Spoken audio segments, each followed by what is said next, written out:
just feeling emotions and not feeling like you can't even lash out, turn the other cheek. Hold on, like I'm a human being. I don't always want to turn my cheek.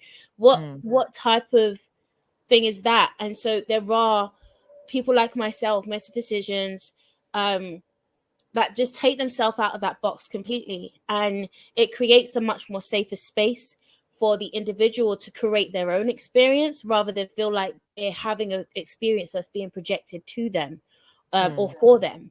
And I think that's really important, even when it comes to even letting people know end of life care and funerals and undertakers and all of that kind of, and having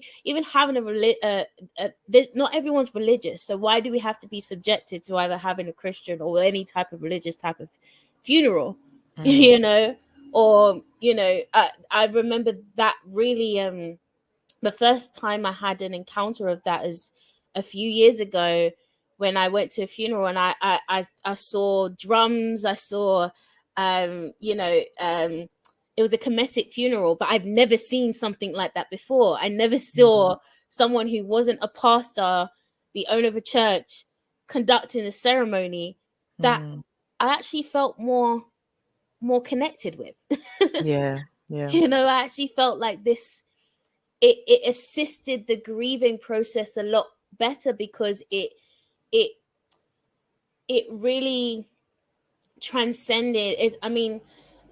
In Christianity, okay, you go to heaven, but in metaphysics, you can meet your loved one again.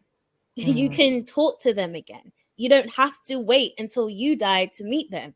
You can have that experience right now.